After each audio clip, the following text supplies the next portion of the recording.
Fala pessoal, sejam bem-vindos ao melhor curso para certificação CPA 10. Eu sou o Prof. Fernando Duarte e estou trazendo aqui para vocês um novo curso totalmente atualizado de acordo com as últimas mudanças da Anbima, mais didático, mais organizado e também mais completo para auxiliar vocês durante a preparação para a aprovação na certificação CPA 10. Antes da gente passar aqui para a nossa primeira aula, eu só quero explicar como é que vai funcionar a dinâmica desse curso aqui. Então, essa nossa primeira aula, ela faz parte de uma playlist que eu criei e que ela passa por todo o conteúdo programático da Anbima para a certificação CPA 10. A playlist ela está linkada aqui na descrição desse vídeo. Vocês acessem, salvem essa playlist na biblioteca de vocês. E se vocês forem acompanhar as aulas aqui pelo YouTube, basta vocês seguirem de maneira sequencial a playlist, porque começando na primeira aula e passando por todas até chegar na última aula, vocês vão ter passado por todo o conteúdo e vão estar aptos a fazer a prova e conseguir a aprovação de vocês. O que eu peço em troca desse trabalho que eu estou fazendo aqui é que vocês deixem o like nessa nossa primeira aula e em todas as demais da playlist, porque dessa forma eu vou entender que o conteúdo que eu estou trazendo ele está sendo útil e está ajudando vocês. Quem não for inscrito no canal, inscreve e também ativa o sino de notificações para que quando eu trazer aqui algum material complementar, resolvendo questões comentadas, também trazendo aqui a resolução de uma prova da CPA 10 ou também da CPA 20, se vocês forem fazer, vocês sejam notificados, vocês recebam esse conteúdo que com certeza vai ser útil na aprovação de vocês. E depois que vocês assistirem a todas as aulas, conseguirem a aprovação de vocês, voltem aqui nessa primeira aula e deixem um testemunho de que vocês foram aprovados, porque isso vai ajudar a muitas pessoas que estão começando com esse curso aqui. No último curso que eu trouxe de CPA 10 e também de CPA 20, quase 300 mil pessoas assistiram às minhas aulas e elas deixaram o testemunho ao longo de todos os vídeos da playlist, onde elas compartilharam com outras pessoas que foram aprovadas. E eu não tenho dúvida que esse curso vai aprovar ainda muito mais pessoas, porque a qualidade aqui está de outro patamar. É um curso totalmente diferente do que aquele que eu trouxe aqui.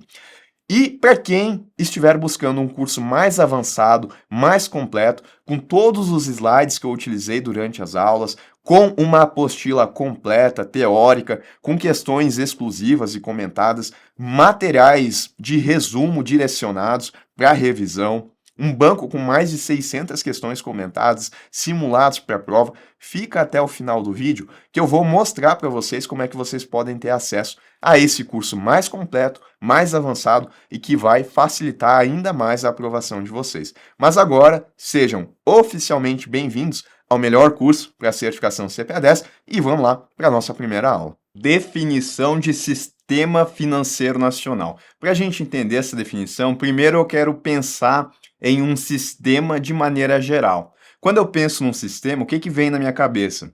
Vem algo que é organizado, que eu tenho procedimentos, que eu tenho regras, aonde eu vou ter várias partes que vão trabalhar em conjunto para chegar em um determinado objetivo. Por exemplo, sistema de transportes. Eu vou ter carros, eu vou ter ônibus, caminhões, todos se movimentando para levar as pessoas até algum lugar, pessoas, mercadorias. Sistema de saúde, tem hospitais, clínicas, laboratórios, todos também trabalhando para atender aquelas pessoas que precisam de atendimento relacionado à saúde. No sistema financeiro nacional, isso não é diferente, tá? Porque eu vou ter várias instituições que vão trabalhar, de certa forma, em conjunto para permitir que as operações financeiras elas aconteçam. Quais operações financeiras, Renan? Bom, pensa assim, quando eu faço um Pix da minha conta para a conta de uma outra pessoa, eu estou transferindo esse valor, mas não de maneira automática, não de maneira mágica. Eu preciso que uma instituição, eu preciso que um sistema faça a liquidação e compensação dessa operação, que consiste em tirar o dinheiro da minha conta, verificar, né, inicialmente se eu tenho saldo na minha conta, no valor do Pix que eu estou solicitando, e tirar esse valor da minha conta e colocar na conta de outra pessoa. Isso é a liquidação e compensação. Tá certo? Então eu preciso de um sistema, preciso de uma instituição que faça isso. Outro exemplo, quando eu vou até o banco solicitar um financiamento para comprar uma casa, para comprar um carro. O banco que eu estou indo solicitar, ele é uma instituição financeira e ele faz parte do sistema financeiro nacional. A gente vai ver daqui a pouco que o dinheiro que o banco ele vai me emprestar, ele não vem dos recursos próprios desse banco. Provavelmente ele captou esse dinheiro de de uma outra pessoa, de um outro agente, de uma empresa. E ele repassa esse dinheiro para mim que estou precisando fazer a compra da minha casa. Isso, na verdade, se chama intermediação financeira e é a principal função do sistema financeiro nacional. Tá certo? Então, olha só agora como fica mais fácil da gente entender a definição do sistema financeiro nacional. Tá aqui na tela, né? O sistema financeiro nacional, ele é formado por um conjunto, olha só, de entidades e instituições que promovem a intermediação financeira. A gente acabou de falar dela. Tá? Então, essas instituições elas vão trabalhar em conjunto, primeiro, para permitir que a intermediação financeira ela aconteça. E essa intermediação financeira é o encontro entre credores e tomadores de recursos. A gente já vai se aprofundar nisso. Mas além, né, da intermediação financeira, é também por meio do sistema financeiro que as pessoas, as empresas e o governo, então, os agentes econômicos em geral, circulam a maior parte dos seus ativos, pagam suas dívidas e também realizam seus investimentos. Então, aquela pessoa que vai até uma instituição financeira fazer o pagamento de um boleto, de uma guia de imposto, ela está acessando também uma instituição que faz parte do sistema financeiro nacional. Então, de novo, tá? Sistema financeiro nacional é esse conjunto de entidades e instituições. E aí a gente pode, então, trazer duas principais funções aqui do sistema. Uma delas, é claro, é a intermediação financeira. E a outra é a prestação de serviços e gerenciamento de recursos. Vamos falar sobre a primeira de uma maneira mais aprofundada. Tá? Então, intermediação financeira. Na verdade, o sistema financeiro nacional, não nacional, a ideia de sistema financeiro, de instituições financeiras, essa ideia ela nasceu por conta da intermediação financeira. E aí, ao passar dos tempos, né, o sistema financeiro ele foi também agrupando outras funções. O que é esse processo de intermediação financeira? A gente já viu aqui, né? É esse encontro entre credores e tomadores. Mas olha a outra definição. É o processo pela qual as instituições financeiras, como os bancos que a gente conhece, atuam como intermediárias entre poupadores e tomadores de recursos. Tá? Intermediárias, daí intermediação financeira. Financeira porque a gente está envolvendo recursos financeiros, dinheiro. Nesse processo, as instituições captam recursos de indivíduos e empresas que têm excedentes, ou seja, aquelas pessoas que têm dinheiro sobrando, e emprestam esses recursos para outros indivíduos que necessitam desses recursos, que estão, em outras palavras, precisando de dinheiro. Olha esse fluxo aqui. Ele explica o que é intermediação financeira, tá? De um lado, eu tenho aquela pessoa que está com excedente, que tem dinheiro sobrando, tá? Que é um poupador. Então, pensa assim, essa pessoa aqui, chamada de agente superavitário ou então de poupador, ela recebe o seu salário de R$ 5.000 por mês, e aí somando todas as despesas dela, né, aluguel, também alimentação, lazer, somando todas essas despesas, ela tem um gasto de R$ 4.000. Então, sobrou R$ 1.000, né, ela está com excedente de dinheiro. Eu vou colocar aqui, né, que sobrou esses R$ 1.000 aqui.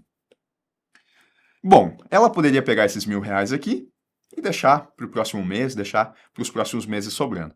Ela pode também resolver achar uma maneira de ganhar um pouco de dinheiro com esses R$ 1.000 que estão aqui sobrando. Rentabilizar esse dinheiro, tá? Ela pode emprestar esse dinheiro para uma pessoa que esteja precisando e ela, ao fazer isso, né, por um determinado prazo, ela vai cobrar juros. E os juros vão ser a forma de remunerar esse dinheiro. Então, olha só, do outro lado aqui, eu tenho uma pessoa que é chamada de agente deficitário, ou ainda tomador de recursos. É aquela pessoa que está precisando de dinheiro, tá? Então, nesse exemplo aqui, vamos supor que essa pessoa, ela precisa de R$ 1.000. E ela precisa ou porque ela não tem esses R$ 1.000, e daqui a pouco ela contraiu uma dívida, né? Foi fazer a compra de um celular, quebrou o dela, fez uma compra de emergência e agora precisa fazer o pagamento, né, desse boleto, pagamento dessas parcelas que eventualmente ela tem. E ela está precisando de 1.000. Ou, né, talvez ela até tenha esses R$ 1.000, mas ela está preferindo pegar emprestado. Pode acontecer, né? Às vezes ela tem em outros investimentos e ela não quer, então, resgatar esses investimentos. Não importa. O que importa aqui para nós é que ela está solicitando R$ 1.000 emprestado. E aí, né, a gente poderia chegar aqui numa solução que até parece óbvia, né? O agente superavitário que tem R$ 1.000 para emprestar, ele pode pegar esses R$ 1.000 e emprestar aqui para o agente deficitário. Ele poderia fazer da seguinte forma, né? Ele poderia, por exemplo, emprestar, eles poderiam chegar a um determinado acordo sobre o prazo, esse prazo ele poderia ser de 2 anos, e a taxa de juros, que é o que o agente superavitário ele vai cobrar por conta desse empréstimo que ele está fazendo, poderia ser, ao longo desses 2 anos aqui, uma taxa de 10%. O que significa isso? Significa que ele empresta os 1.000 para o agente deficitário, ele fica sem esses R$ 1.000, e daqui 2 anos o agente deficitário vai devolver esses R$ 1.000 que ele pegou emprestado e mais os juros. Então seria mais ou menos assim, ele devolve os R$ 1.000, que é o que a gente chama aqui no mercado financeiro de valor principal, que foi o que o agente deficitário pegou emprestado, e ele também vai devolver os juros, né, que é o quanto que ele está pagando por pegar esse dinheiro emprestado ao longo de 2 anos. E quanto que vai ser os juros? É 10% nesse período de 2 anos. Tá? Então, 10% aí de R$ 1.000 são R$ 100. Isso aqui são os juros.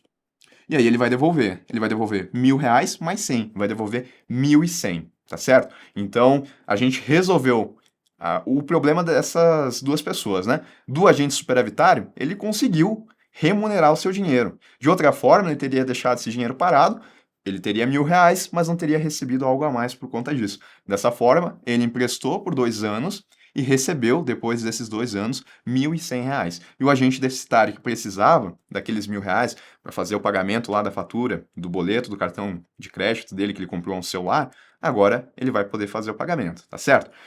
Bom, por mais que pareça uma solução óbvia, isso daqui apresenta alguns problemas. Olha só. A partir do momento que o agente superavitário ele entrega esses R$ 1.000 aqui, qual que é a garantia que ele tem que depois de passado 2 anos, o agente deficitário vai realmente devolver o valor principal mais os juros? Né? É difícil o agente superavitário ele ter essa confiança no agente deficitário, porque ele não sabe se essa pessoa ela é uma boa pagadora, se ela tem um histórico de crédito formal, se ela tem uma renda regular, ele provavelmente não vai ter acesso a essas informações, que são cruciais para avaliar se essa pessoa ela é de fato uma boa pagadora. E além disso, outro problema que também surge aqui, como é que a gente vai chegar em um local para que essas duas pessoas se encontrem? Na verdade, como é que elas vão achar um local para elas se encontrarem? Porque, olha só, não existe, se a gente está eliminando a figura do banco, não existe um lugar apropriado para que pessoas que estão com dinheiro sobrando encontrem aquelas que estão precisando. Vai fazer isso pelo Facebook, pelo Instagram? Talvez hoje até a gente tenha alguns meios, né? Mas antigamente não tinha. E aí, isso também é complicado. Outro ponto que também é complicado é como é que o agente superavitário ele vai achar uma pessoa que esteja disposta a pegar exatamente a quantia que ele tem disponível para emprestar. Porque ele quer emprestar 1.000. E aqui, na situação que eu coloquei, só funcionou porque o agente deficitário ele queria 1.000. Se o agente deficitário queria 500, ele teria que achar um outro agente deficitário para emprestar os R$ 500 que não foram emprestados inicialmente, ou então deixar de lado isso daqui e tentar achar uma outra pessoa. Dificuldades, elas começam a surgir, então, quando se tenta fazer esse empréstimo aqui de maneira direta. Foi aí que nasceu a chamada intermediação financeira, porque instituições financeiras, observando isso, né, elas se especializaram em intermediar essas operações entre o agente superavitário e o agente deficitário. Olha como que funciona. O agente superavitário, ele ainda quer emprestar o dinheiro dele. A diferença é que agora ele não vai emprestar diretamente ao agente deficitário. Ele vai emprestar para a instituição financeira, aonde eventualmente ele tem conta. Então, eu vou apagar essa primeira situação aqui e a gente vai partir daqui, ó. Vamos supor então que ele emprestou esses R$ 1.000 aqui para o banco e ele vai fazer isso, né, também por um determinado prazo. Vamos supor aí que agora vai ser 1 ano e o banco ele vai pagar juros, né, como também o agente deficitário iria pagar.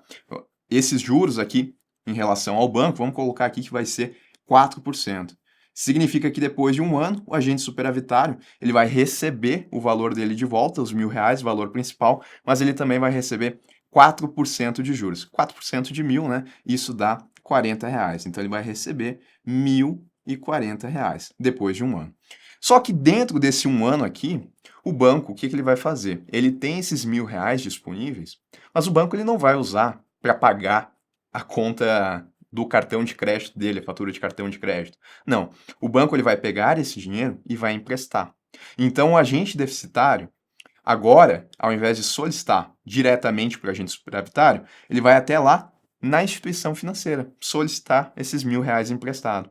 Então, vai funcionar mais ou menos da mesma forma que antes, porque o banco ele vai emprestar esses R$ 1.000. Essa operação também vai ter um prazo de 1 ano e o banco ele vai cobrar determinados juros por conta disso, né? Vamos supor aí que vai ser juros aqui de 10%. Depois de 1 ano, o agente deficitário vai devolver o dinheiro dele de volta para o banco, valor principal mais a quantia de juros, né? Vamos supor aí, então, vamos supor não, a gente já colocou, né? 10%. Ele vai ter que devolver 1.100, somando valor principal mais os juros dessa operação. Tá certo? Então, percebam que agora a gente tem aquele local de encontro que antes a gente não tinha, porque o agente superavitário, ele vai até a instituição financeira. O agente deficitário, ele também vai até a instituição financeira. Mas, Renan, nesse fluxo aí que tu montou, olha só, o banco ele pegou esses R$ 1.000 e emprestou esses mesmos R$ 1.000 aqui para o agente deficitário. Sim, correto. Ele recebeu do agente deficitário 1.100, correto também. E ele emprestou, ou melhor, ele devolveu ao agente superavitário 1.040. O que é que aconteceu com esses R$ 60 aqui? Que são a diferença entre o que ele recebeu do agente deficitário e o que ele pagou de volta ao agente superavitário. Isso é o que o banco ele ganha por fazer a intermediação financeira, porque ele não faria isso, obviamente, de graça. E é o que a gente chama no mercado financeiro de spread bancário. Tá aqui, ó. Esses R$ 60 no exemplo que eu coloquei para vocês é a diferença entre o que a instituição financeira ela recebe do agente deficitário e o que ela paga ao agente superavitário. Isso é o spread bancário. É a receita do banco por fazer isso. É daqui que o banco ele vai tirar o lucro dele. Mas, Renan, o spread bancário é o lucro do banco? Ainda não, né? Porque o banco ele vai ter alguns custos, né? Custo de manter essa agência física, se eventualmente for uma agência física, custo de manter os funcionários, né? Então, custos que existem aqui vão acabar reduzindo um pouco esse lucro do banco, lucro não, nessa receita do banco, e por isso, importante, a gente não pode chamar o spread bancário de lucro do banco, mas o lucro, ele vai vir de uma parcela do spread bancário, e a definição de spread bancário é essa que a gente viu aqui. Bom, olha só. As instituições financeiras, lembrem que eu falei que existiam algumas dificuldades, né, quando o agente superavitário tentava fazer isso diretamente com o agente deficitário. E o principal problema é a falta de confiança, né? O risco do agente deficitário não retornar os valores emprestados diretamente para o agente superavitário. É o que a gente chama aqui no mercado financeiro de risco de crédito, de inadimplência, risco de calote, tá? Bom, a instituição financeira ela tem algumas vantagens ao exercerem essa função aqui de intermediadoras financeiras. Quais são essas vantagens? Elas fornecem liquidez aos agentes. O que significa isso, né? Liquidez, só para vocês entenderem um conceito antes de eu explicar, é um conceito que se refere à facilidade e rapidez com que um ativo, como um investimento ou bem, pode ser convertido em dinheiro. Aqui, ó, destaquem isso, essa é a palavra-chave, tá? Pode ser convertido em dinheiro sem perda significativa de valor. Quanto maior a liquidez, mais fácil é transformar o ativo em dinheiro. Nesse exemplo aqui, a gente pode pensar sobre a liquidez de diferentes formas, tá? A gente pode pensar assim, o agente superavitário, ele vai ter a liquidez dele no sentido de que, olha só, ele emprestou por 1 ano esse dinheiro para o banco, né? Aqui a gente está pensando numa forma de depósito a prazo, mas eventualmente ele poderia ter colocado esses R$ 1.000 aqui na conta de depósito à vista dele, que é onde a gente não tem remuneração por deixar esse dinheiro parado lá. Não importa, o banco ele ainda pegaria esses R$ 1.000 e emprestaria ao agente deficitário. É o que a gente chama, né, de captação a custo zero para o banco, porque ele recebe do agente deficitário e não precisa pagar juros ao agente superavitário. Isso na conta corrente, tá? Bom, na conta corrente, o agente superavitário ele tem liquidez imediata. Se ele precisar do dinheiro, né, ainda que esse dinheiro ele esteja emprestado, ele vai conseguir. Por quê? Porque a instituição financeira ela está diariamente fazendo muitas operações igual essa daqui. Então, muito dinheiro circula. Ainda que o dinheiro que foi emprestado aqui esteja emprestado em outro local, não importa, a instituição financeira vai conseguir honrar os seus compromissos. Isso é a liquidez aqui para o agente superavitário. E ainda em aplicações a prazo, depósito a prazo, tal como eu coloquei aqui, muitas delas também trazem a possibilidade de liquidez diária. Significa que mesmo que o prazo acordado tenha sido de 1 ano, né, que esse valor tenha que deveria ficar emprestado, ainda assim, se o agente superavitário solicitar o resgate, ele vai conseguir, porque aquela aplicação tem liquidez diária. Liquidez diária, então, é a possibilidade de eu converter o instrumento, o ativo financeiro em dinheiro naquele mesmo dia. E a liquidez para o agente deficitário significa que ele pode sair com dinheiro já emprestado no dia em que ele for solicitar. Ele não precisa sair procurando pessoas que estão dispostas a emprestar para ele. Não, ele só vai até na instituição financeira e solicita esse dinheiro. É claro que a instituição financeira ela vai avaliar o risco de emprestar para esse agente deficitário. Olha só a segunda vantagem, tá? As instituições financeiras, elas possuem acesso a informações importantes dos clientes, como cadastros, históricos de crédito e movimentações financeiras. O que isso quer dizer? Lembrem que eu falei que o agente superavitário, ele não tinha como saber se o agente deficitário, ele é um bom pagador, né? Se ele tem uma renda regular, se ele tem um histórico de crédito formal, se ele não está com o nome dele, por exemplo, em SPC Serasa. A instituição financeira, ela consegue ter acesso a essas informações, tá? Porque quando o agente deficitário ele for solicitar o dinheiro, ele vai ter que fazer um cadastro com a instituição financeira. Lá ele vai ter que apresentar o contra-cheque dele. Lá ele vai ter que apresentar também, se ele for uma empresa, qual que é o faturamento. Vai ter que também colocar o CPF dele lá para a instituição financeira nesse cadastro. E a instituição financeira, com base nisso, vai conseguir fazer a consulta nos sistemas do Banco Central para ver se ele não tem cheque sem fundo emitido, se ele não tem também alguma dívida em outra instituição financeira. Vai conseguir também acessar os órgãos de proteção ao consumidor para ver se ele não tem SPC, Serasa, se ele não tem histórico de ser uma pessoa que não paga bem. Então, com base nisso, a instituição financeira vai conseguir montar um perfil de risco para esse agente deficitário. Vai conseguir definir, então, se ele é um bom pagador ou se ele não é. Se ele não for um bom pagador, ao invés de cobrar 10% aqui de juros, ela pode cobrar 15, 20, 25. Ela vai cobrar mais de uma pessoa que não é uma boa pagadora para compensar o risco dessa operação, porque o risco ele vai ficar mais elevado. Qual o risco, Renan? O risco dele não pagar o dinheiro que ele está pegando emprestado, tá? Então, para compensar isso, a instituição financeira vai cobrar mais. Ou vai chegar em um determinado ponto que a instituição financeira ela vai avaliar que essa operação ela tem um risco muito grande e ela não vai fazer essa operação, tá? Pode acontecer, ela recusar o empréstimo, e acontece bastante, na verdade, tá? Então, a instituição financeira, qual que é o ponto? Ela tem acesso a essas informações e ela consegue montar o perfil de risco do agente deficitário, coisa que o agente superavitário, né, se ele fosse tentar fazer diretamente, ele não conseguiria. Outro ponto, tá? As instituições financeiras, elas são reguladas e supervisionadas, o que aumenta a confiança dos agentes em sua atividade.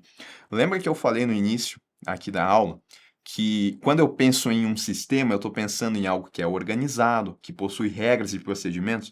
Bom, as instituições financeiras, elas têm que seguir regras. Elas têm que seguir o que está na legislação aqui brasileira. Então, a legislação ela protege principalmente, né, esses agentes que acessam a instituição financeira. E pelo fato das instituições terem que cumprir essas regras, isso passa a mais confiança, né? Hoje em dia, a confiança que a gente tem no sistema financeiro é tão grande que se eu tenho conta em um banco grande, eu nem fico preocupado com a possibilidade de eu colocar meu dinheiro lá, hoje, por exemplo, na minha conta corrente, e sacar no outro dia. Eu não fico pensando se no outro dia o banco ele não vai me fazer o pagamento. Eu sei que vai chegar no outro dia e eu vou conseguir sacar de volta. E essa confiança, ela se dá justamente, né, por conta aí das instituições financeiras serem reguladas, serem supervisionadas. Elas não podem sair emprestando de qualquer forma o meu dinheiro. A gente vai ver ao longo aí dos estudos que as instituições elas têm que seguir várias regras de vários agentes, né, órgãos reguladores. E isso é importante, já adiantando, que esses órgãos que vão regular, que vão normatizar e que também vão verificar se essas regras estão sendo cumpridas, esses órgãos eles também fazem parte aqui do Sistema Financeiro Nacional. Eles estão aqui também, né? Conjunto de entidades e instituições que promovem a intermediação financeira, mas tem mais coisa também dentro dessa definição que a gente já vai ver. E outro ponto, tá? É que as instituições financeiras, elas estão autorizadas a cobrar taxas de juros superiores ao teto estabelecido pelo decreto 22.626, aqui de 33. O que significa isso? Esse decreto aqui, ele estabelecia um limite da taxa de juros que existe em contratos. Então existe, né, um limite, só que as instituições financeiras elas podem ultrapassar esse limite. Por que que isso é importante? Porque lembrem daquela situação que eu falei, se essa operação ela ficar muito arriscada, a instituição financeira ela pode subir a taxa de juros para compensar o risco. Agora, se fosse uma outra maneira de emprestar dinheiro para esse agente deficitário, se a operação ela ficou muito arriscada e existe um limite da onde a taxa de juros pode chegar, talvez esse agente deficitário fosse recusado a proposta de crédito para ele por conta disso. Mas as instituições elas conseguem subir então além dessa taxa. Mas claro, né, pode chegar aqui um ponto que mesmo levando a taxa, essa operação ela ainda não vai acontecer. Bom, a gente falou aqui que o Sistema Financeiro Nacional, ele possibilita duas funções. Intermediação financeira foi essa daqui. E eu falei que o sistema financeiro ele nasceu por conta dessa função. Mas ao longo do tempo, eu também disse, outras funções foram agregadas no sistema financeiro. A exemplo, né, do que eu coloquei aqui antes, a possibilidade de fazer o pagamento da fatura de cartão de crédito, a possibilidade de utilizar o cartão de crédito, de fazer o pagamento de guias de impostos, ou ainda, no começo da aula, a possibilidade de fazer um Pix. Isso é algo recente. Eu não estou falando nessas operações aqui da intermediação financeira. Eu estou falando de outras funções que o Sistema Financeiro Nacional também possibilita e que elas são categorizadas aqui na prestação de serviços e gerenciamento de recursos. Então, olha só, são facilidades que o Sistema Financeiro Nacional proporciona aos cidadãos e ao governo, e às empresas também. A existência de um sistema de pagamentos para a transferência de recursos e arrecadação de tributos. Então, eu posso fazer pagamento de boletos que eu tenho através da instituição financeira onde eu tenho conta. Posso fazer transferências, posso fazer a arrecadação de tributos pagando uma guia, né? Eu não preciso ir até o órgão governamental. Eu faço diretamente esse pagamento na instituição financeira e depois a instituição financeira repassa esse valor ao órgão governamental. Também elas possibilitam um serviço de custódia de valores, bens e títulos. Quando eu falar custódia, significa guarda. Como assim, Renan? Se eu vou até a instituição financeira e coloco o meu dinheiro na conta corrente, esse dinheiro ele vai ficar sob custódia da instituição financeira, porque ela está guardando esse valor, tá? Pode ser dinheiro, pode ser também investimentos. A disponibilização de meios de pagamentos, tais como cartões de crédito e cheques. Cheques agora um pouco em desuso, mas cartões de crédito, né, dinheiro em plástico, a possibilidade de usar um cartão de crédito vem da prestação de serviço e também gerenciamento de recursos. A disponibilização de seguros. E aí, né, para diversas finalidades, como, por exemplo, seguro de automóvel, seguro de viagem, vida, seguro de saúde. Eu quero proteger, então, a minha possibilidade. Daqui a pouco, né, eu posso sofrer uma incapacidade laboral, não posso mais trabalhar, eu quero proteger a minha renda, então. Eu faço um seguro de vida, né, que está dentro aqui dessa ideia. Ou ainda, né, quero proteger os meus familiares de daqui a pouco acontecer alguma coisa comigo. Então, se acontecer, eles vão ter essa renda garantida, de acordo com o seguro que eu fiz. Tudo isso daqui é possibilitado pelo Sistema Financeiro Nacional. Bom, avançando aqui, agora olha só. Eu vou começar a segmentar o sistema financeiro. Como assim, Renan? Bom, percebam que quando eu falei aqui do sistema financeiro, eu trouxe para vocês vários exemplos de atividades que podem acontecer no sistema financeiro. Primeiro eu falei da intermediação financeira. Depois eu falei aqui da prestação de serviços, né, onde a gente tem existência de pagamentos, transferência de valores, também seguros. São diferentes operações que acontecem no sistema financeiro. E daí, de acordo com a origem dessas atividades, dessas operações, eu posso classificar elas em diferentes segmentos. É como se eu pegasse aqui o Sistema Financeiro Nacional e fosse desmembrando ele de acordo com a origem dessa operação. E isso a gente chama aqui no mercado financeiro, fazer esse desmembramento aqui, a gente chama de diferentes mercados do sistema financeiro. Então, olha só, quais são esses mercados? A gente tem o mercado monetário, o mercado de crédito, mercado de câmbio, mercado de capitais, mercado de seguros e o mercado de previdência fechada. Vamos lá. O exemplo da intermediação financeira é aquela parte onde eu tenho a pessoa solicitando um empréstimo, um financiamento, pegando dinheiro emprestado do banco, isso se enquadra aqui no mercado de crédito. Então, sempre que eu for até o banco solicitar crédito, solicitar empréstimo, eu acabei de acessar o sistema financeiro, mas especificamente aqui, no mercado de crédito. Negociação, olha só, de empréstimos, financiamento e outros produtos de crédito para fornecer recursos financeiros a empresas e indivíduos. Poderia ser uma empresa solicitando dinheiro também. E agora? Estou querendo fazer uma viagem para os Estados Unidos. Só que, para ir para lá, eu preciso de dólares. E como é que eu vou fazer? Né? Eu não recebo em dólares. Eu vou pegar os meus reais e vou fazer a compra de dólares. Posso fazer isso na minha instituição financeira. Bom, quando eu fizer essa operação, isso não é intermediação financeira, mas também é uma facilidade aqui do Sistema Financeiro Nacional. Quando eu fizer isso, eu vou estar acessando o mercado de câmbio, tá? Negociação de moedas estrangeiras para facilitar transações comerciais e operações financeiras em diferentes moedas. Bom, não existem aquelas pessoas que gostam de comprar ações de empresas, debêntures, né? Aqui a gente também tem acesso ao mercado financeiro, mais especificamente aqui, no mercado de capitais. Olha só, o que a gente tem aqui? A gente tem a negociação de ações, títulos corporativos, a exemplo de debêntures, e outros ativos de longo prazo para captar recursos e oferecer oportunidades de investimento. Aqui eu não tenho intermediação financeira. O que vai acontecer é o seguinte, eu tenho aqui uma empresa e essa empresa ela precisa de dinheiro. Só que ela não quer ir até o banco solicitar esse dinheiro emprestado, porque ela está achando que vai pagar muito caro por fazer isso. Então, o que ela pode fazer? Ela pode emitir um título, esse título pode ser uma debênture, né? E essa debênture aqui, vamos supor que ela tem um valor de R$ 5.000, ela tem vencimento de 1 ano e ela também paga uma taxa de juros. Vamos supor que a taxa de juros aqui ela é de 10%, isso para 1 ano. E aí uma outra pessoa aqui, que é o agente superavitário, o mesmo que a gente colocou aqui, ó, o agente superavitário que tem os R$ 1.000 dele, né? Vamos supor que ele junte mais 4 que ele tenha 5.000. Aí ele vem aqui e compra essa debênture da empresa, né? Que é de R$ 5.000, que tem prazo de 1 ano e vai pagar 10%.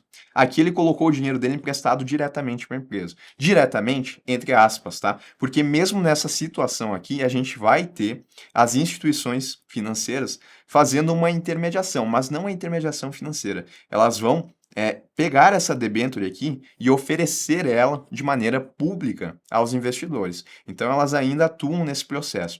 E por conta disso, a gente classifica aqui, no mercado de capitais, tá certo? É uma debênture, mas também poderiam ser ações negociadas em bolsa. E isso a gente enquadra ali no mercado de capitais. A gente ainda tem o mercado de seguros, que é aquela ideia, né? Seguros de automóveis, residenciais, seguros de vida, eles vão estar aqui. Mas além disso, também títulos de capitalização também estão aqui no mercado de seguros, e a previdência complementar do tipo aberta, ou previdência privada, como a gente chama também.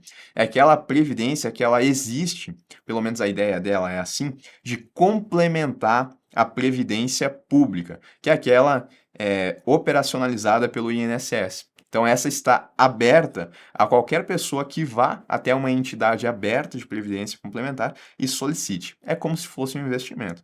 Eu ainda tenho um mercado de previdência fechada, aonde eu vou ter também uma previdência que ela é complementar à pública, mas ela está fechada a algumas pessoas específicas.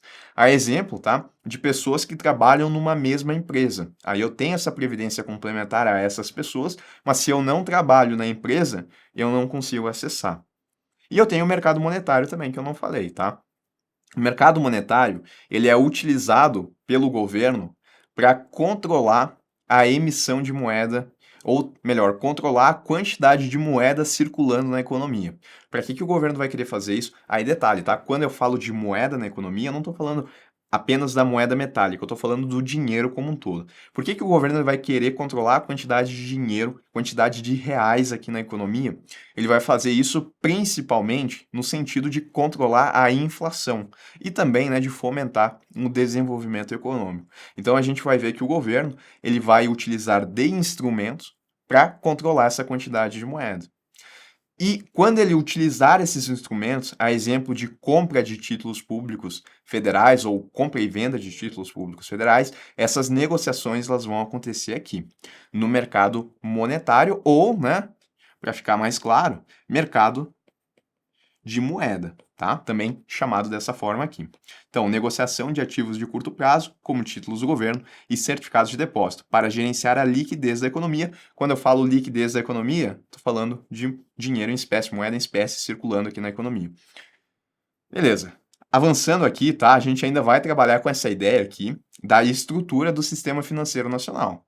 Então, eu acabei de falar aqui de diferentes mercados de acordo com a origem da operação. Se eu fiz um empréstimo, mercado de crédito. Se eu fiz uma compra de moeda estrangeira, mercado de câmbio. Não só dólares, qualquer moeda estrangeira. Aqui eu vou estruturar o sistema financeiro nacional não de acordo apenas com a origem, tá? Da operação, mas de acordo com o tipo de instituição. Porque a gente vai ver que tem algumas instituições que vão fornecer crédito, tem algumas instituições que vão fornecer a possibilidade de fazer operações de câmbio, tá certo? Então, olha só, eu posso dividir aqui o sistema financeiro nacional em entidades normativas. E lembrem que eu falei agora há pouquinho que as instituições financeiras são reguladas e supervisionadas. E eu ainda falei que os órgãos que fazem essa regulação e que também verificam se as regras estão sendo seguidas, eu falei que eles também faziam parte do sistema financeiro nacional. Pois bem, aqui estão eles, tá? As entidades normativas são aquelas que definem as políticas e diretrizes gerais do sistema financeiro, mas elas não têm função executiva. Em outras palavras, as entidades normativas, elas vão definir as regras, aquelas regras de que as instituições financeiras vão ter que seguir, mas elas não têm a função executiva, não são elas que vão verificar se essas regras estão sendo cumpridas. Para isso, eu vou ter as entidades supervisoras, que assumem diversas funções executivas, como a fiscalização das instituições sob sua responsabilidade, tá? Então, elas também estão dentro do sistema financeiro e elas vão verificar se essas regras de fato estão sendo cumpridas. Cumpridas por quem, Renan? Pelas entidades operacionais, que são responsáveis, entre outras atribuições, pela intermediação de recursos, né? E também, isso entre poupadores e tomadores, e também pela prestação de serviço. Então, basicamente, o que a gente falou aqui, da intermediação financeira e da prestação de serviço, isso quem vai fazer são as instituições que fazem parte dos subsistema que a gente já vai ver, operacional, são as entidades operacionais. Então, o banco que eu tenho conta, é onde eu recebo a folha de pagamento da minha empresa, aonde que ele está aqui no sistema financeiro, esse banco que eu tenho conta, aonde eu vou solicitar empréstimo? Ele está aqui, nas entidades operacionais. A gente não tem contato com as entidades supervisoras e normativas. A gente não vai lá numa agência de uma entidade supervisora. Não, tá? Elas estão aqui dentro do sistema financeiro, mas elas atuam nos bastidores, verificando então se essas instituições financeiras não estão descumprindo as regras. E aí, né, eu posso esquematizar dessa forma: Sistema Financeiro Nacional, entidades normativas, supervisoras e operacionais. E eu ainda posso também trazer uma outra classificação que ela é utilizada aqui no sistema financeiro, de juntar as entidades normativas com as supervisoras e chamar isso daqui, olha só, de subsistema normativo. Como assim? Olha só. Sistema Financeiro Nacional. Subsistema. Desmembrei. Subsistema normativo. Dentro do subsistema normativo, eu vou ter as entidades normativas, que definem as regras, e as entidades supervisoras, que são aquelas que vão verificar se as regras elas estão sendo cumpridas. Então, só tomem o cuidado que entidades supervisoras elas não são entidades normativas. Mas se a gente estiver falando de subsistema normativo, aí a gente enquadra elas aqui, porque elas estão aqui. E do outro lado aqui, eu tenho o subsistema de intermediação, que também pode ser chamado de subsistema operacional ou operativo. Por que de intermediação? Porque as instituições aqui, elas vão promover a intermediação de recursos entre poupadores e tomadores. Não só isso, né? Porque também elas fazem a prestação de serviços, tal como a gente viu. Subsistema normativo, subsistema de intermediação ainda operacional. Daí, dessa forma, a gente pode definir o Sistema Financeiro Nacional aqui de uma outra forma que também está correta.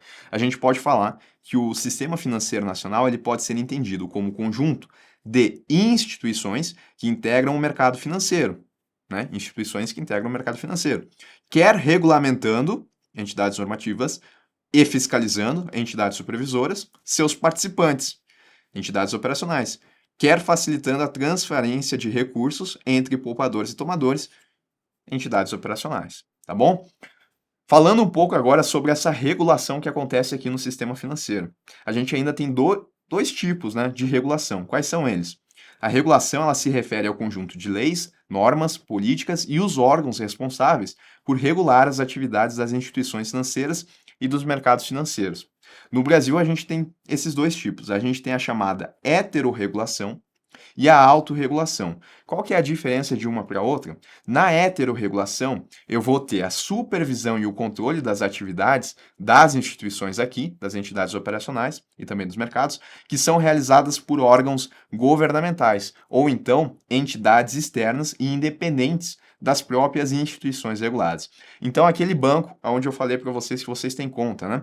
Esse banco aqui, ele é uma entidade operacional e ele tem que seguir regras que vem de fora do subsistema operacional ou subsistema de intermediação. Eu vou ter um órgão governamental que vai ser uma entidade normativa, que vai estabelecer regras e esse banco ele tem que cumprir. Isso é a heterorregulação, é uma regulação que vem de fora desse subsistema de intermediação. E o que seria a autorregulação? Agora fica mais fácil, né? Eu tenho esse banco aqui, aonde eu tenho conta, né? E eu posso ter um outro banco aqui e ainda mais um outro banco aqui. E aí, esses bancos aqui são todos entidades operacionais, são todos aqui do subsistema de intermediação, eles podem se unir e eles mesmos podem estabelecer regras para que essas regras sejam seguidas por eles mesmos. Tá? Quanto mais regras, mais confiável é o sistema financeiro. Então, aqui, os agentes operacionais, as instituições financeiras estão se juntando e estão estabelecendo regras. Isso é a autorregulação porque ela vem de dentro, ela não vem da regulação aqui de fora. Mas um ponto importante que a gente tem que saber aqui é que essa autorregulação que acontece aqui, ela não pode se sobrepor à regulação governamental. A governamental, ela é a principal, é ela que manda. Não pode a autorregulação mandar uma coisa que esteja em desacordo com a heterorregulação. Tá? Então, a definição aí é a forma de regulação em que a própria indústria financeira ou seus participantes organizam-se em entidades de autorregulação, criando e aplicando suas próprias normas. Bom, e aí, agora sim, a gente chega aqui na estrutura completa do sistema financeiro nacional. Quase completa, na verdade, ainda tem algumas instituições aqui que não aparecem. Mas, assim, é uma forma da gente enxergar tudo que eu falei até esse ponto. Então, por que tu não começou com isso, Renan? Porque se eu tivesse colocado essa tela aqui já no início e isso ia assustar vocês. Agora fica muito mais fácil. Qual que foi a primeira forma de segmentar que eu trouxe para vocês? Os mercados financeiros, né? Eu falei que de acordo com a origem da operação, eu poderia classificar em diferentes mercados. Se eu solicito crédito, mercado de crédito. Se eu compro uma debênture, mercado de capitais. Perfeito. Aqui, nessa escultura, a gente tem isso. Aonde estão os mercados? Estão aqui, ó. Mercado de moeda, também chamado de mercado monetário, mercado de crédito, capitais e câmbio. Mercado de seguros privados e mercado de previdência fechada. Então, todos os 6 mercados que a gente viu. Além disso, eu também tenho uma outra forma, né, que eu trouxe aqui para vocês de estruturar o sistema financeiro. Aqui de acordo com as entidades e instituições. Entidades normativas, supervisoras e operacionais. Também tenho aqui. Aonde? Aqui, ó. Órgãos normativos, supervisores e operadores. E um ponto importante. Eu falei que eu posso ter instituições que vão fornecer crédito e posso ter aquelas, por exemplo, que vão atuar aqui no mercado de câmbio. Então, olha só como é que fica. Órgãos normativos, eu tenho o Conselho Monetário Nacional, que vai ser responsável pelo quê? Órgãos normativos, eles definem as regras. O Conselho Monetário Nacional, ele vai definir as regras para aquelas instituições que trabalham nos seguintes mercados: mercado de moeda, crédito, capitais e câmbio. É ele o órgão normativo que não tem função executiva, mas que estabelece regras, que estabelece políticas gerais para que aquelas instituições que trabalham com esses mercados, elas então sigam essas regras. Então, aquele banco onde eu solicito empréstimo e financiamento, ele tem que observar as regras que foram emanadas pelo Conselho Monetário Nacional. Diferente daqui, ó, no mercado de seguros privados, eu tenho um outro órgão normativo, que é o Conselho Nacional de Seguros Privados. Então, se eu for até uma seguradora solicitar um seguro para o meu carro, essa seguradora ela vai ter que obedecer regras do Conselho Nacional de Seguros Privados, porque de acordo com essa operação, ela vai se classificar aqui no mercado de seguros privados. E Conselho Nacional de Previdência Complementar para aquelas operações de previdência complementar fechada. Eu ainda tenho supervisores, que são aqueles que têm funções executivas no sentido de verificar se esse pessoal todo aqui está cumprindo as regras que foram emanadas aqui pelos órgãos normativos. Quem são os supervisores desses 4 mercados aqui? O Banco Central e a Comissão de Valores Imobiliários. Banco Central e a CVM. Eles, então, são responsáveis por fiscalizar, supervisionar as instituições que fazem parte desses mercados aqui. E o Banco Central, a gente já vai ver que ele vai ser responsável pelo mercado de moeda, de crédito e de câmbio, enquanto que a CVM ela vai ser responsável pelo mercado de capitais. Então, quando a gente desce aqui, a gente vê quais instituições estão sob a supervisão do Banco Central. Todas aqui têm que obedecer regras do Conselho Monetário Nacional, mas o Banco Central ele vai fiscalizar bancos, caixas econômicas, administradoras de consórcio e os outros que estão aqui. A Comissão de Valores Imobiliários ela vai supervisionar quem? Bolsas de valores e bolsas de mercadorias e futuros. O detalhe é que tem um asterisco aqui em corretoras e distribuidoras. A explicação está aqui. Dependendo das atividades das corretoras e distribuidoras, elas também são fiscalizadas pela Comissão de Valores Imobiliários. Então, elas podem ter, de acordo com a atividade, elas podem ter uma supervisão que vem do Banco Central e também da CVM. Se elas forem administradoras de fundos de investimento, por exemplo, aí elas vão ser fiscalizadas, elas vão ter que obedecer às regras da CVM.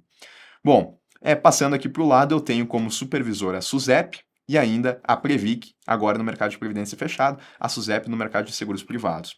E embaixo aqui eu tenho aquelas instituições do dia a dia, o banco onde eu tenho conta, né? Tá aqui. Então, são eles que vão ser responsáveis pela intermediação financeira e também pela prestação de serviço e gerenciamento de recursos. Então, toda essa galera aqui fazem parte aí do subsistema de intermediação. Lembrem que eu ainda dividi aqui, né? Como se eu falasse, então, que o Conselho Monetário Nacional, Banco Central e CVM, Conselho Nacional de Seguros Privados, SUSEP, Conselho Nacional de Previdência Complementar e Previc, é como se eu falasse que essa galera toda aqui, elas fazem parte aqui do subsistema normativo. E esse pessoal aqui de baixo, do subsistema de intermediação. Tá certo? Então, essa é a estrutura completa do sistema financeiro, onde a gente tem as instituições, de acordo com as suas atividades, a gente tem elas classificadas, né, e quais são os órgãos que são responsáveis por definir as regras e também por fazer a fiscalização dessas entidades, tá certo? Era isso.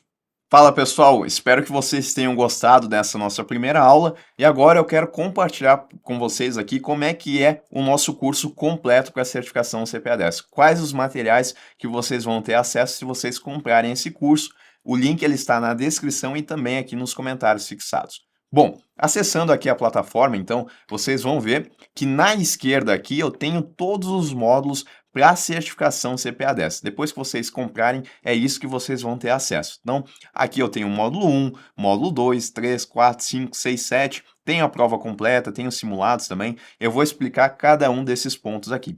Então, por exemplo, abrindo o módulo 1 aqui, eu vou ter todas as aulas referentes ao módulo 1, tá? No finalzinho aqui, eu ainda vou ter um resumo direcionado a esse módulo e também um simulado aqui, que eu já vou explicar. Eu estou, por exemplo, aqui na direita, vocês vão ver que eu estou acessando a primeira aula, tá? Tem a videoaula aqui que está disponível no YouTube. Leiam sempre a descrição quando ela tiver, tá? Para vocês não se perderem. E aqui embaixo eu tenho os materiais adicionais. Então, olha só, eu tenho aqui a apostila do módulo 1 na primeira aula do módulo 1. Tenho os slides aqui dessa primeira aula e tenho também as questões adicionais. Para cada primeira aula de cada módulo, eu vou ter a apostila referente àquele módulo, tá? Então, se eu for olhar aqui no módulo 2, por exemplo, na primeira aula, eu vou ter a apostila referente ao módulo 2. Bom, voltando para cá, então, que eu quero mostrar aqui para vocês os outros conteúdos que a gente tem aqui no primeiro módulo, tá? A apostila, ela é assim, ó. Deixa eu abrir ela aqui para vocês. Essa daqui é a nossa apostila, tá? Para a certificação CPA10. Vocês vão ver que aqui tem um sumário e vai trazer todos os pontos. O sumário aqui, na verdade, a apostila ela foi organizada exatamente de acordo com o que a Ambima ela cobra para a CPA10. Então a gente vai ver aqui, ó, item 1, Sistema Financeiro Nacional e Participantes do Mercado. 1.1, Funções Básicas. 1.1.1, Funções dos Intermediários Financeiros. E assim a Ambima ela vai, né? Ela quer que a gente saiba exatamente esses pontos aqui, porque esses são os pontos que são cobrados na certificação. E eu organizei a apostila, obviamente, de acordo com o que a Ambima ela está cobrando. Por isso que é o melhor curso, porque aqui vocês vão ter acesso a exatamente o que é cobrado na certificação CPA10 quando vocês forem fazer a prova, tá?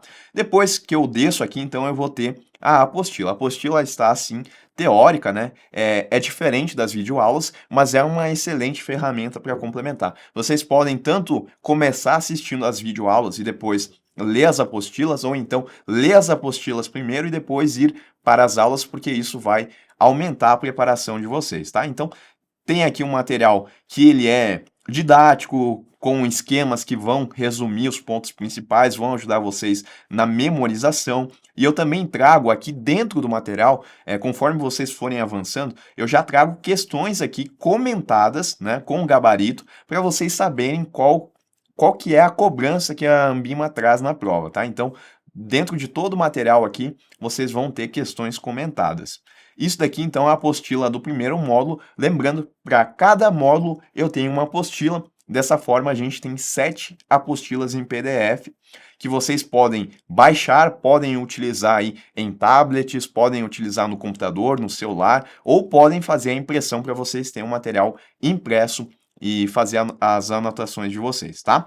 Bom, voltando aqui para a plataforma, do lado aqui eu tenho os slides referentes a essa primeira aula, tá? Então esses vocês já viram, são os slides que eu utilizei durante o vídeo. Vocês vão poder também baixar, esse material ele é mais condensado, então ele é perfeito aqui para vocês também fazerem as anotações, utilizar aqui para revisão e dessa forma ter mais uma ferramenta aí de estudo, tá? Voltando para cá, do lado eu tenho as questões adicionais, que são aquelas questões que estão além do que a gente tem aqui na apostila, tá? Para vocês treinarem ainda mais. Então eu vou ter aqui, ó, questões adicionais. Eu vou ter todas as outras questões que são referentes àquela aula, né? São assuntos daquela aula, dividido por aulas, para facilitar aí para vocês, também comentadas e com o gabarito.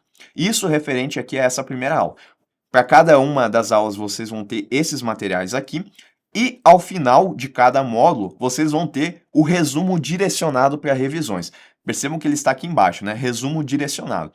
Esse resumo aqui direcionado, ele é perfeito para revisões. Estou mostrando aqui para vocês como é que ele é. Então ele é todo esquematizado dessa forma aqui, trazendo os principais pontos daquele módulo em específico, tá? Então, por exemplo, aqui do módulo 1, eu tenho 8 páginas que são de resumos e ele é excelente. Depois que vocês passarem todo o material, vocês podem revisar apenas com esse resumo direcionado aqui, porque tem aquilo que a Ambima ela cobra, tá?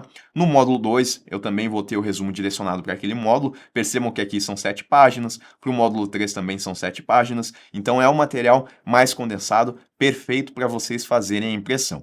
Voltando aqui para o nosso curso, depois do resumo direcionado, eu tenho o simulado para cada um dos módulos, tá? Então, por exemplo, eu estou aqui, ó, módulo 1. Eu venho aqui, né, como eu já fiz esse teste antes, eu vou aqui, ó, refazer teste. Eu estou aqui com o simulado do módulo 1. Ele vai me trazer todas as questões que estão presentes aqui nas aulas para que vocês treinem apenas referente àquele módulo, tá? Percebam que ele traz 10 questões aqui, mas ele tem mais questões referentes a esse módulo. Todas as vezes que eu for fazer aqui, ele vai me trazer novas questões na sequência, tá? Então, por exemplo, eu vou marcar aqui só para a gente ver como é que funciona. Ó, são questões todas referentes ao primeiro módulo. Vim aqui, marquei todas, né? Vou aqui, terminar, ver o resultado. Ó, consegui 60%. Chutando aqui, quase cheguei no 70% que a gente precisa. Ele vai me mostrar o que que eu marquei, o que que está correto e tudo mais, tá? E quando eu for gerar aqui de novo, ele vai me trazer outras questões que foram diferentes daquela, ou se ele, por acaso, me trazer uma questão que foi igual, ele vai mudar aqui também a ordem das alternativas. Dessa forma, eu não vou decorar, não vou correr o risco de decorar a questão, de acertar a questão por decorar, porque cada vez que eu for fazer aqui, eu vou ter uma experiência diferente.